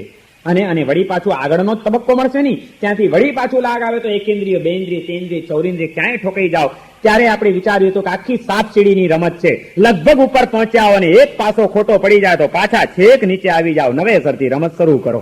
કેટલું દુર્લભ છે આત્મ સ્વરૂપનો બોધ, કેટલો દુર્લભ છે. 12મી દુર્લભ ભાવનાની અંદર વિનય વિજયજી મહારાજે આ બધી વાતો બતાડી કે ભાઈ સ્થિર આયુષ્ય વાળું મનુષ્ય જીવન મળવું દુર્લભ છે. ચાલો સ્થિર આયુષ્ય વાળું મળી ગયું, પછી ત્યાર પછી પણ સ્થિર આયુષ્ય વાળું મનુષ્ય જીવન અનાર્ય દેશમાં મળી ગયું હોય તો ઉલટું નુકસાનકારક બની જાય. હિંસાઓ, શિકારો, આ જ બધા પાપાચરણોની અંદર પ્રવૃત્ત થઈ જાય. માનવ પોતાના આત્માનું અહિત કરી નાખે. અનાર્ય દેશમાંની આર્ય દેશમાં મળવું દુર્લભ છે. આર્ય દેશમાં એ પાછું આર્ય કુળમાં જન્મ મળવો દુર્લભ છે. આર્ય કુળમાં જન્મ મળ્યા પછી ત્યાં પણ પાછી ધર્મની જિજ્ઞાસા. કુળ આર્ય છે, માતા પિતા સંસ્કારી છે, પણ દીકરાને ધર્મ ગમતો જ ન હોય, એની વાતો અંબગ જ લાગતી હોય, એના મગજમાં જ ન બેસતું હોય, એને આ બધું ગાંઠ પણ દેખાતું હોય, આવું પણ બની શકે છે. ત્યાં વળી પાછી ધર્મ તત્વની જિજ્ઞાસા જાગવી એ મુશ્કેલ છે. જિજ્ઞાસા જાગી તો એ પછી વિવિધિશાયામ અપી શ્રવણમતિ દુર્લભમ ધર્મશાસ્ત્રસ્ય ગુરુ સન્નિધાને. જિજ્ઞાસા જાગ્યા પછી પણ એનું સદગુરુના મુખેથી ધર્મશાસ્ત્રનું શ્રવણ પ્રાપ્ત થવું કે જે આપણી જિજ્ઞાસાને સંતોષી શકે એ પણ પાછું દુર્લભ છે. અને એ પણ મળી ગયું તો વળી પાછું ધર્મમાં કરણે સંબુદ્ધ તત્રોદ્યમમ. સાંભળ્યા પછી પાછી એ વાતો મગજમાં બેસવી. સદગુરુ મળ્યા, એ સમજાવે ખરા, પણ થાય કે મારા સાહેબે ઠોકમ ઠોક કરે છે, ખાલી કોઈ મેળ છે આપણા સંસારની સાથે? મહારાજની વાતોનો કઈ મેળ જામે એમ છે? આ મહારાજના ચાળે ચડીએ તો દુઃખી થઈ જઈએ. એક જણો મને મળ્યો તો મને કે મારા સાહેબ તમે જે વાતો કરો છો ને, તમારા ચાળે જો અમે ચડીએ ને આમ જીવવા જઈએ ને તો સંસારમાં દુઃખી થઈ જઈએ કે મેં કીધું એટલે અમારા જ્ઞાની પુરુષોએ દુઃખી કરવા માટે આ બધી વાતો બતાડી છે. આ જો આપણી શ્રદ્ધા, સાંભળ્યા પછી પણ શ્રદ્ધા બેસવી દુર્લભ છે. શ્રદ્ધા પણ બેસે, વાતો ગમે પણ ખરી, રુચિ પણ જાગે, પણ રુચિ જાગ્યા પછી એના માટેનો પુરુષાર્થ થવો દુર્લભ છે. કારણ કે પુરુષાર્થ કરવામાં રતિ પરિગ્રહ ભયાહાર સંજ્ઞાર્તિભીર હંત મગ્નમ જગત દુસ્થિતત્વે. વિનય વિજયજી મહારાજ કહે છે કે પુરુષાર્થના તબક્કે જીવ આવે ત્યાં આહાર સંજ્ઞા, ભય સંજ્ઞા, મૈથુન સંજ્ઞા અને પરિગ્રહ સંજ્ઞા, આ ચાર સંજ્ઞાઓ જીવની અંદર એવી પડેલી છે કે એના ધર્મ પુરુષાર્થને પાછો પાડી દે, એમાંથી એને ધક્કો મારીને દૂર હડસેલી દે અને પોતે જ અગ્રેસર થઈ જાય અને અહીં સુધી આવેલો જીવન હારી જાય. માનવ ભાવનો આવો દુર્લભ આંટો માત્ર આટા માટે એનો પૂરો થઈ જાય.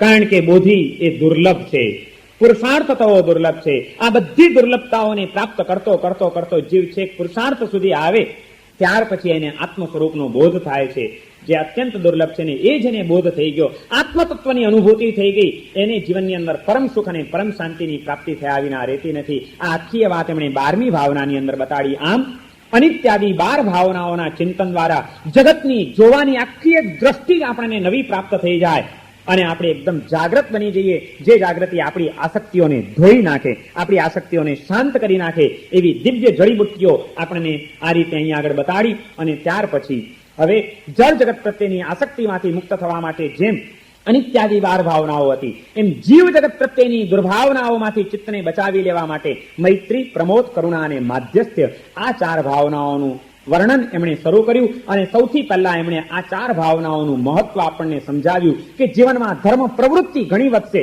પણ જો ધર્મ પરિણતિ નહીં વધે તો કામ નહીં ચાલે. ધર્મ ક્રિયાઓ છે, ધર્મ ધ્યાન ક્યાં છે ચિત્તની અંદર, અને ધર્મ ધ્યાન એ મુશ્કેલ છે. એ ધર્મ ધ્યાન કેવી રીતે આવે? ધર્મ ધ્યાનમ ઉપસ્કર્તુમ તદ્હિ તસ્ય રસાયણમ. ધર્મ ધ્યાનને પુષ્ટ કરવા માટે મૈત્ર્યાદિ 4 ભાવનાઓ એ રસાયણ છે.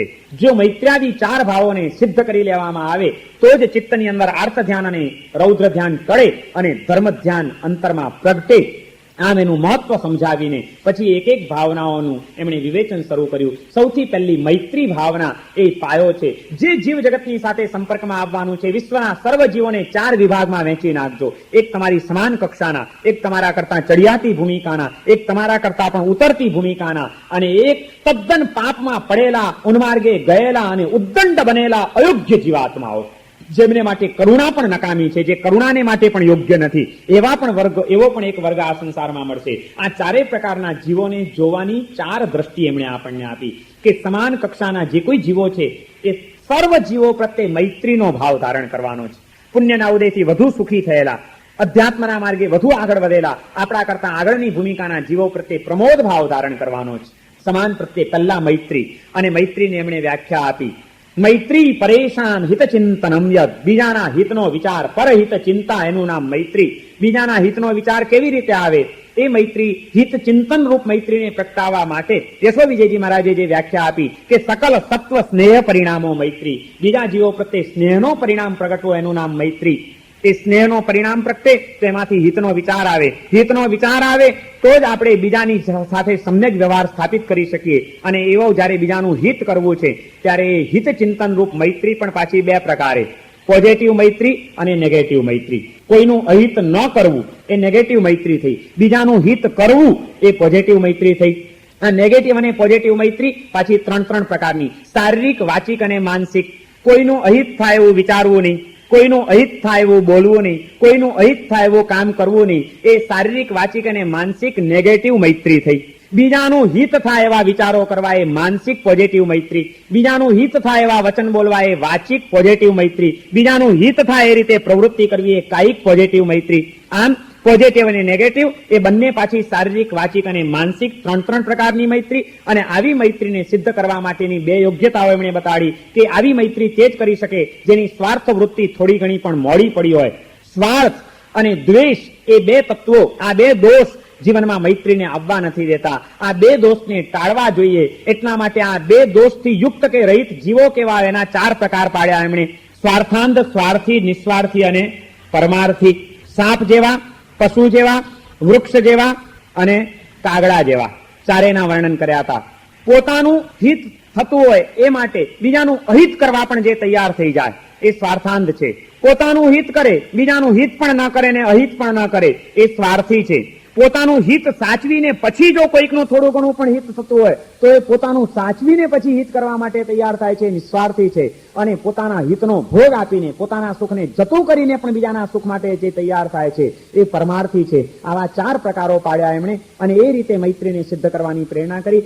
આવી મૈત્રીને સિદ્ધ કરવા માટે પંચવર્ષીય યોજના આપણે વિચારી કે એક વર્ષે મૈત્રીને વધારતા જવાનું છે. પહેલા વર્ષે ઉપકારી મૈત્રી, બીજા વર્ષે સ્વજન મૈત્રી, ત્રીજા વર્ષે પડોશી મૈત્રી, ચોથા વર્ષે પરિચિત મૈત્રી અને છેલ્લે પછી વિશ્વ મૈત્રી, સર્વ જીવ પ્રત્યેની મૈત્રી. આમ 5 તબક્કે મૈત્રીની સાધના કરવાની પંચવર્ષીય યોજના આપણે વિચારી. અને એ રીતે જ્યારે મૈત્રી ભાવ, બીજાના હિતનો વિચાર, સ્નેહનો પરિણામ પુષ્ટ થઈ જાય છે ત્યારે જેની પ્રત્યે આપણા હૃદયમાં પ્રેમ છે, સ્નેહ છે, હિતનો વિચાર છે એવા જીવાત્માઓને આગળ વધતા અને સુખી થતા જોઈશું તો હૃદય પ્રસન્ન થઈ જશે, પ્રમોદ ભાવ આવી જશે.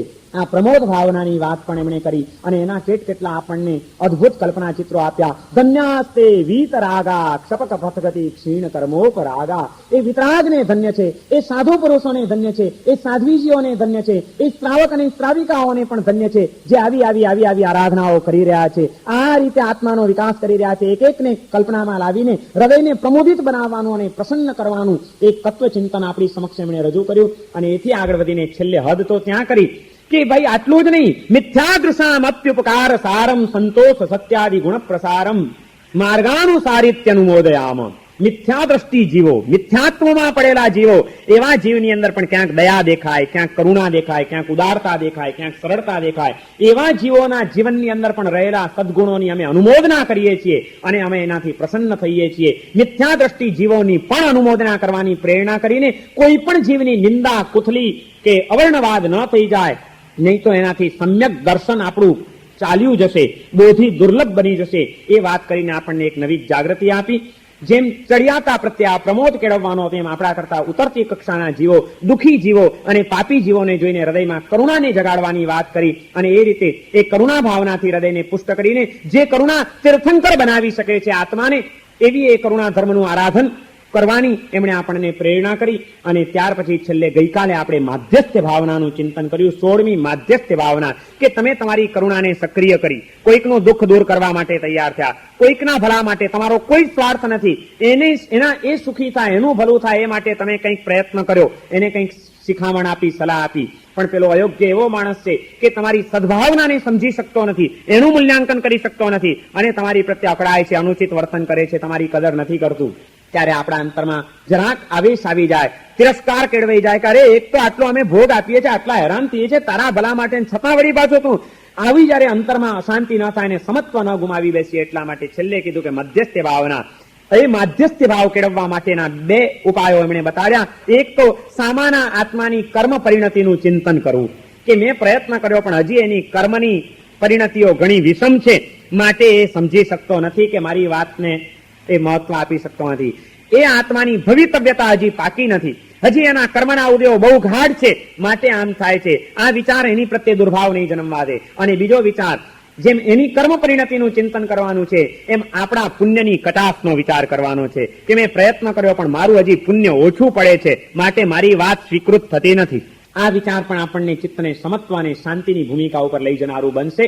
ખુદ તીર્થંકર જેવા તીર્થંકરો પણ વિશ્વના સર્વ જીવોને પાપમાંથી ઉગારી શકતા નથી, તો હું કયો ઠેકો લઈને બેઠું, હું બધાને સુધારી દઉં ને આમ કરી દઉં ને તેમ કરી દઉં ને, આ ઉધમાતો રાખ્યા વિના મનને સમત્વની ભૂમિકા ઉપર લઈ જજો. એમ છેલ્લી 16મી ભાવનામાં વાત કરી. અને આ રીતે અનિત્યાદિ 12 ભાવનાઓ દ્વારા અને મૈત્ર્યાદિ 4 ભાવનાઓ દ્વારા, આ 16 ભાવનાઓ દ્વારા વિનય વિજયજી મહારાજે આપણી અશાંતિના કારણો એને દૂર કરવાની જડીબુટ્ટીઓ આ બતાડી છે. આ 16 દવાઓ ઇમરજન્સી બોક્સ છે, આ હંમેશા સાથે રાખજો. જ્યારે ક્યારે પણ કોઈ આસક્તિ કે અશાંતિનો હુમલો આવે, તરત જ આમાંથી એકાદો ડોઝ લઈ લેજો તો બચી જશો, હુમલામાંથી બચી શકશો. ગજબનો ઉપકાર કરીને, કરુણા કરીને વિનય વિજયજી મહારાજે આપણા માટે આ ઇમરજન્સી બોક્સ તૈયાર કર્યું છે કે સંસારમાં જીવન જીવવાનું છે તો ઘટનાઓ તો આવવાની, પરિસ્થિતિઓ તો સર્જાવાની અને અનાદિકાળના સંસ્કારો આપણામાં અંદરમાં ઉથલ પાથલ પણ મચાવવાના. પણ જ્યાં ક્યાંક એમ લાગે કે ગભરામણ થવા માંડી છે, મૂંઝારો થાય છે, કંઈક આવેશ આવી રહ્યો છે, રાગ સતાવે છે, દ્વેષ સતાવે છે, ક્યાંક અનિત્ય ભાવનાનો ડોઝ, ક્યાંક સંસાર ભાવનાનો ડોઝ, ક્યારેક એકત્વ સ્વરૂપનું ચિંતન, ક્યારેક બોધી દુર્લભતાનો વિચાર, ક્યારેક હું એક નટ છું, બસ આટલો જ ખ્યાલ. આવા કોઈક ને કોઈક ખ્યાલને જગાડી દેજો, તમે બચી જશો. બાયોકેમિકની આ દવાઓ છે. રોગ, હજાર, ઔષધ 12 વિનય વિજયજી મહારાજની અનિત્યાદિ 12 ભાવનાઓ એટલે બાયોકેમિકનું બોક્સ છે, અને વધારામાં પાછળથી 4 ઉમેરી છે એમણે એક્સ્ટ્રા સ્પેશિયલ દવાઓ, મૈત્રી, પ્રમોદ, કરુણા અને માધ્યસ્થ્ય. આ 16 ભાવનાઓનું ચિંતન આપીને એમણે આપણી ઉપર એટલો બધો ઉપકાર કર્યો છે કે જે ઉપકારના ઋણમાંથી આપણે ક્યારે પણ મુક્ત ન બની શકીએ. આવું ગ્રંથ સર્જન કરીને એ તો પુણ્યના ભાગી બન્યા જ છે, પરંતુ જેમ એ પુણ્યવાન આત્મા હતા એમ આપણે પણ ઓછા પુણ્યવાન નથી કે આપણને વિનય વિજયજી મહારાજનો આવો અદ્ભુત ગ્રંથ સાંભળવા અને વાંચવા માટે મળ્યો. આ ગ્રંથનું વાંચન પ્રાપ્ત થવું, આ ગ્રંથનું શ્રવણ પ્રાપ્ત થવું, આ ગ્રંથની વાતોને જીવનમાં ઉતારવી, એ પણ પુણ્યનો ઉદય હોય તો મળે છે. અને આપણને 4 મહિના સુધી સતત આવો એક મોકો મળ્યો, એ જ આપણા પુણ્યની અવધિ સૂચવે છે. આ 4 મહિના આપણે સતત વિનય વિજયજી મહારાજનો સત્સંગ કર્યો છે. એમની અંતરયાત્રાને આપણે સ્પર્શવાનો પ્રયત્ન કર્યો છે, અને એ પ્રયત્નની અંદર જે કંઈ આપણને આનંદ મળ્યો છે, જે કંઈ આપણને જીવનની નવી દ્રષ્ટિઓ મળી છે, જે ઉત્સાહ પ્રાપ્ત થયો છે, એ કદાચ આપણા જીવનનું એક સંભાળનું બની જાય એવી અદ્ભુત આ બધી વાતો છે. વિનય વિજયજી મહારાજ પોતાના ગ્રંથની પૂર્ણાહુતિ કરતા એક છેલ્લી અદ્ભુત વાત કરે છે. એ કહે છે કે જેમ ચંદ્રની 16 કળાઓ હોય છે, અને એ 16 કળાથી તેજસ્વી બનેલો ચંદ્ર વિશ્વના સર્વ જીવોને આનંદ આપે છે અને સૌના અંધકાર દૂર કરે છે, એમ આ 16 પ્રકાશથી, 16 ભાવનાઓ રૂપી કળાથી તેજસ્વી બનેલો આ ગ્રંથ, એ ગ્રંથ પણ હંમેશા વિશ્વના જીવોને આનંદ આપતો રહે, સૌની અશાંતિના અંધકાર દૂર કરતો રહે, સૌને શાંતિનો માર્ગ ચીંધતો રહે. બસ એટલી જ મારી કામના છે. અને એની સાથે એ કહે છે કે આ મારો ગ્રંથ નથી, તીર્થંકરોની આ વાતો છે. તીર્થંકરોના તત્વજ્ઞાનનું બળ આની પાછળ પડેલું છે, અને માટે આ ગ્રંથ યાવત જગત ત્યત્ર સહસ્ત્રભાનું, જ્યાં સુધી આ જગતની અંદર ચંદ્ર અને સૂર્ય અસ્તિત્વમાં રહે, જ્યાં સુધી સૂર્ય ઉગતો રહેશે ને ચંદ્ર ઉગતો રહેશે આ દુનિયાની અંદર, ત્યાં સુધી આ ગ્રંથ પણ સદાય અમર રહે, સદાય પ્રકાશિત રહે અને અનેક જીવોનું કલ્યાણ કરતો રહે, એવી પવિત્ર ભાવના કરીને પોતે એક કામના વ્યક્ત કરે છે કે આ ગ્રંથના સર્જનમાં વિતાવેલી મેં પળો, આટલું બધું સુંદર ભાષામાં અને સુંદર ભાવોથી પૂર્ણ ગ્રંથ બનાવવા માટે એમણે કેટલું મનોમંથન કર્યું હશે. 17મી શતાબ્દીના એ ઉત્તરકાળની અંદર ગંધાર નગરની અંદર એમણે આ ગ્રંથ પૂરો કર્યો છે કે આ મારો ગંધારમાં આ મેં ગ્રંથ પૂર્ણ કર્યો. અને એ પછી લખે છે કે આ ગ્રંથની રચના દ્વારા જે તત્વચિંતન, જે શુભ ભાવોની અંદર વિહરવાનું મળ્યું, અને એના કારણે જે મને પુણ્ય ઉપાર્જન થયું હોય, એ આ ગ્રંથ સર્જનના પુણ્ય દ્વારા વિશ્વના સર્વ જીવો સુખી થાવ, સુખી થાવ, સુખી થાવ, આવી પોતાનું પુણ્ય વિશ્વને અર્પિત કરી દે છે. અને એ રીતે વિશ્વની જીવો પ્રત્યેની એમની કરુણાને પ્રદર્શિત કરે છે. આપણે પણ 4 મહિના સુધી જે કંઈ આ ગ્રંથનો સત્સંગ કર્યો છે, અધ્યયન કર્યું છે, તમે સૌ કોઈ હોંશે દોડતા અહીં આવતા રહ્યા, અને આપણે આ સત્સંગ વિનય વિજયજી મહારાજનો કરતા રહ્યા. જે કંઈ પણ આ 4 મહિના દરમિયાન વિનય વિજયજી મહારાજના હૃદયના ભાવોને વધુમાં વધુ સારી રીતે સમજવાનો અને એને સરળમાં સરળ કરીને રજૂ કરવાનો એકમાત્ર પ્રયત્ન કર્યો છે. એ પ્રયત્ન કરવામાં જે કંઈ પણ સફળતા મળી હોય, જે કંઈ પણ આપણે આગળ વધી શક્યા હોઈએ, તો એ બધો યશ વિનય વિજયજી મહારાજની આંતર ચેતનાને જાય છે. એમની આંતર ચેતનાના સ્પર્શ દ્વારા જ આ સ્ફુરણાઓ થઈ શકી છે. માત્ર ઉપર છેલ્લા શ્લોકના શબ્દો ન વિચારતા વિનય વિજયજી મહારાજના અંતરાત્માને સ્પર્શવાનો અને સમજવાનો નિરાંતે પ્રયત્ન કર્યો છે, અને એના જ પરિણામ રૂપે આ વાતો હૃદયસ્પર્શી, જીવનસ્પર્શી બની શકી છે. માટે આમાં જે કંઈ પણ 4 મહિનામાં તમને સારું લાગ્યું હોય, તો એનો બધો જ યશ વિનય વિજયજી મહારાજને આપજો કે એમની કઈ તાકાત પડેલી હશે આ ગ્રંથ સર્જનના એક શ્લોકો અને એના એક અક્ષરોની પાછળ, કે જેણે આવી અદ્ભુત દ્રષ્ટિઓ આપણને આપી છે. જે કંઈ પણ સારું હતું એ વિનય વિજયજી મહારાજનું અને માતા સરસ્વતીની કૃપાનું પરિણામ હતું. છતાં પૂર્ણ પ્રયત્ન કર્યો છે એમના અંતર્ભાવોને સમજવાનો, છતાં પણ આપણી મતિ બહુ અલ્પ છે, સદમસ્ત છીએ, અને આપણું જ્ઞાન પણ ઘણું બધું મર્યાદિત છે. એટલે એ આપણી મર્યાદાઓના કારણે વિનય વિજયજી મહારાજ જે કહેવા માંગતા હોય એને હજી ક્યાંક આપણે ન સમજી શક્યા હોઈએ, અને એમના કહેવા કરતાં કંઈક જુદું નિરૂપણ મારાથી થઈ ગયું હોય. એમનું જે કથિતવ્ય હોય, એમનો જે ભાવ હોય, એ ભાવને ન સમજવાના કારણે કોઈક જુદી રીતે રજૂઆત થઈ ગઈ હોય, અને એમાં કંઈ પણ અપૂર્ણતા રહી ગઈ હોય, તો એ અપૂર્ણતા મારી અલ્પતાની છે, મારી મતિમંદતાની છે. વિનય વિજયજી મહારાજ તો એક પરિપૂર્ણ જ્ઞાની પુરુષ હતા. એમની એ પૂર્ણતાને પામવા માટે આપણે ઘણા વામન છીએ, છતાં પ્રયત્ન કરવા છતાં એમાં જે કંઈ અપૂર્ણતાઓ રહી હોય કે એમના ભાવથી વિરુદ્ધ કહેવાઈ ગયું હોય, તો વિનય વિજયજી મહારાજના એ દિવ્ય આત્માની આજના દિવસે હું ક્ષમા માંગુ છું. અને એમણે જે કંઈ ઉપકાર કર્યા છે, સકળ સંઘ ઉપર તો એમનો ઉપકાર છે જ, પરંતુ નાનપણથી જ મારી ઉપર તો વિનય વિજયજી મહારાજના પરમ ઉપકારો રહ્યા છે. જીવનના અનેક તબક્કાઓમાં, જીવનની અનેક પરિસ્થિતિઓમાં આ શાંત સુધારસ ગ્રંથના શ્લોકોએ એના ગાન દ્વારા અને એના ચિંતન દ્વારા મેં અનેકવાર શાંતિનો, સમાધિનો અને પવિત્રતાનો અનુભવ કર્યો છે.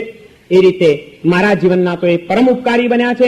એની સાથે સાથે હું આજે એમ કહીશ કે માત્ર મારા જ નહીં, પરંતુ આજે તો એ આપણા આ સફળ સંઘના પરમ ઉપકારી બન્યા છે આ વિનય વિજયજી મહારાજ.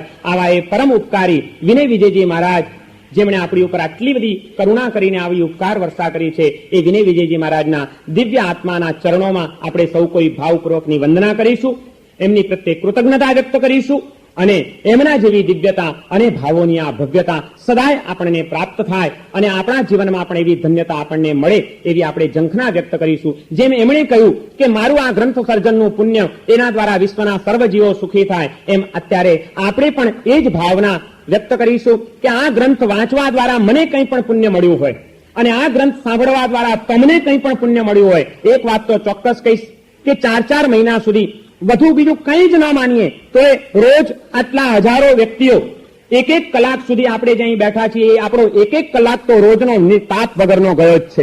અહીં આગળ બેસીને કોઈએ બીડીઓ પીધી નથી, દારૂ પીધા નથી, અસભ્ય શબ્દો બોલ્યા નથી, ખોટા વિચારો કર્યા નથી, કોઈ દુર્ગુણો કે દુર્વ્યસનોને સ્થાન આપ્યું નથી. આ આપણો રોજનો જે સવારનો 1 કલાક છે, એ કેટલો પવિત્રતા ભર્યો આપણો વીત્યો છે, કેટલો દિવ્ય વિચારો અને દિવ્ય ભાવો સાથે વીત્યો છે. અને એ 1 કલાકની અસર મને ખાતરી છે કે તમારા બાકીના 24 કલાક ઉપર પણ તમારા મન ઉપર રહેતી જ હોય છે. અને એ રીતે દિવસ દરમિયાન અનેક શુભ ભાવોની યાત્રા આ વિનય વિજયજી મહારાજે આપણને કરાવી છે. આ જે કંઈ પણ આપણે હજારો કલાકો આ 4 મહિના દરમિયાન વિતાવ્યા અને એના દ્વારા આ સત્કાર્ય દ્વારા ગ્રંથના વાંચન અને શ્રવણ દ્વારા આપણને જે કંઈ પણ પુણ્ય મળ્યું હોય, એ માત્ર આપણા જ કલ્યાણ માટે નહીં, આપણા આ પુણ્ય થકી પણ વિશ્વના સર્વ જીવો સુખી થાય અને સૌને આ પુણ્ય પહોંચે એવી એક પવિત્ર ભાવના સાથે આજે આ ગ્રંથની પૂર્ણાહુતિ કરું છું. અને 4 મહિના પહેલા આ ગ્રંથનો જે પ્રારંભ થયો હતો એને અત્યારે અહીં આગળ હવે વિરામ આપવામાં આવે છે. વિનય વિજયજી મહારાજના દિવ્ય આત્માને અને જ્ઞાન, પવિત્ર દિવ્ય જ્ઞાનની યાત્રા કરાવનાર માતા સરસ્વતીના ચરણોમાં છેલ્લી ભાવપૂર્વકની વંદના અને એમની કંઈ પણ આસાધના થઈ હોય તો એ માટેની ક્ષમા યાચના. સર્વમંગલમાંગલ્યમ સર્વકલ્યાણકારણમ પ્રધાનમ સર્વધર્માણામ જૈનમ જયતિ શાસનમ.